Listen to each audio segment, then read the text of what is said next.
Fantastic Mr. Fox. A surprise for Mrs. Fox. The small fox ran back along the tunnel as fast as he could, carrying the 3 plump hens. He was exploding with joy. Just wait, he kept thinking. Just wait till Mommy sees this. He had a long way to run, but he never stopped once on the way. And he came bursting in upon Mrs. Fox. "Mommy," he cried out of breath. "Look, Mommy, look! Wake up and see what I brought you."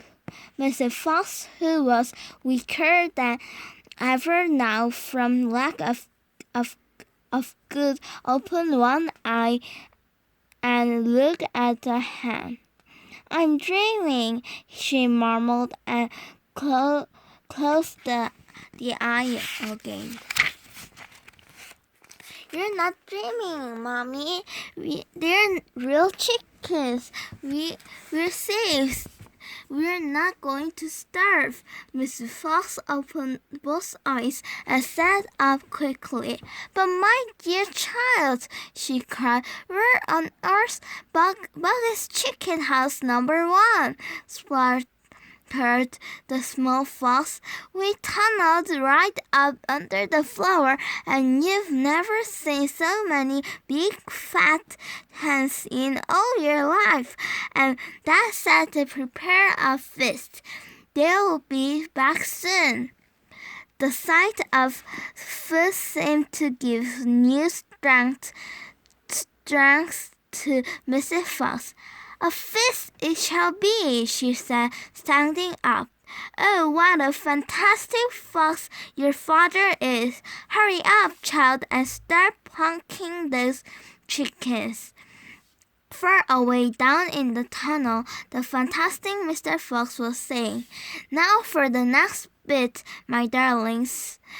This one will be as easy as pie, and we have to do is dig another little tunnel from here to there." "To where, Dad? Don't ask too many questions. Start digging." Badger. Mr. Fox and the three remaining small foxes dug fast and strict. They were all too excited not to feel tired or hungry. They knew they were going to have a whacking great feast before long, and the fact that it was not other the bogus chickens they were going to eat made them chuckle with laughter every time they thought of it. It was lovely to realize that while the fat farmer was sitting up there on the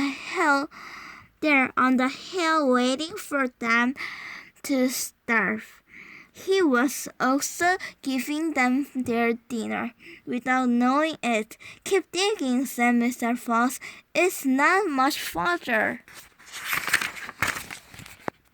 All of a sudden, a deep voice above their heads said, "Who goes there?" The foxes jumped.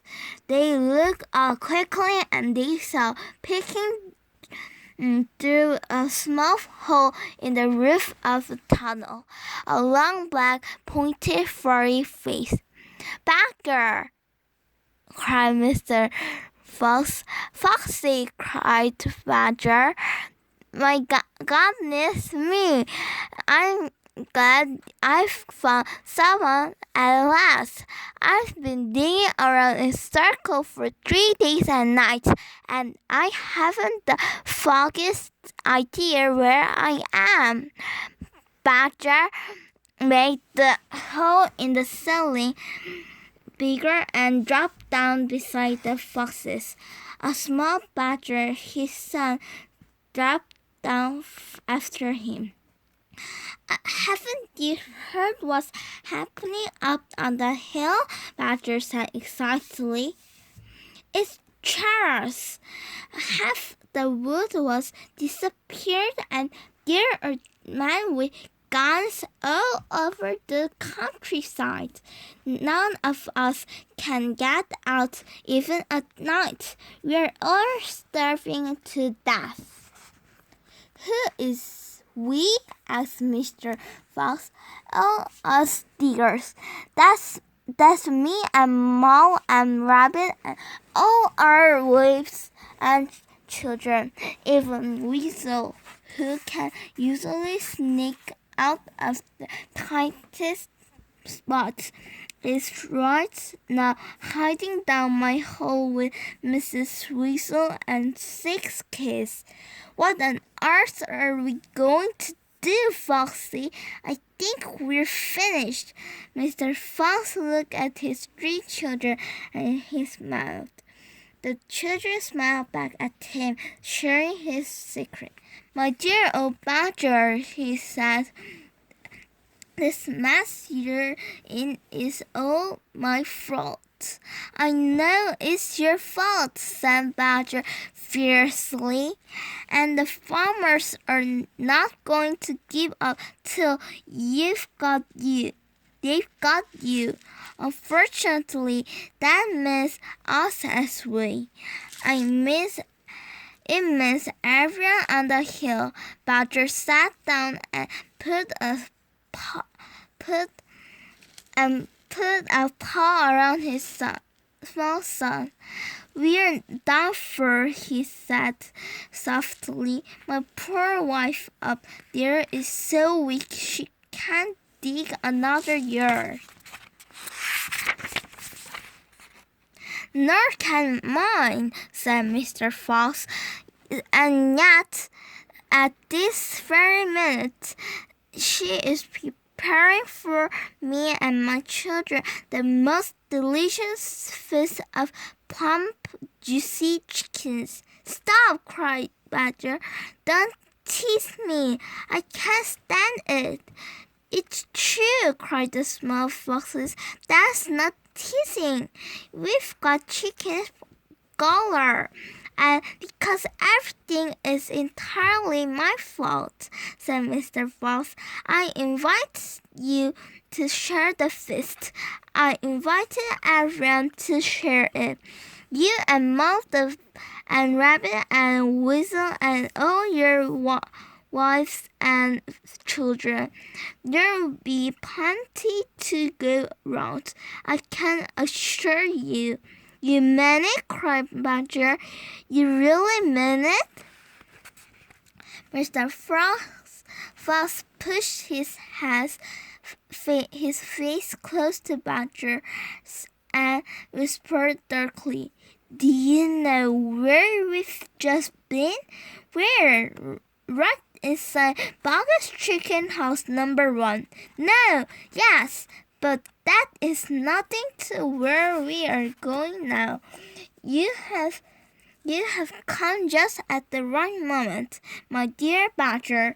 You can help us dig, and in the meanwhile, your small son can run back to Mrs. Badger and all the others and spread the good news.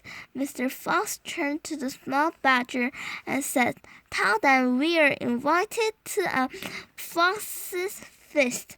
Then bring them all down here and follow this tunnel back until you find my home. Yes, Mr. Fox, said the small Badger. Yes, sir. Right away, sir. Oh, thank you, sir. And he scrambled quickly back through the hole in the roof of the tunnel and disappeared.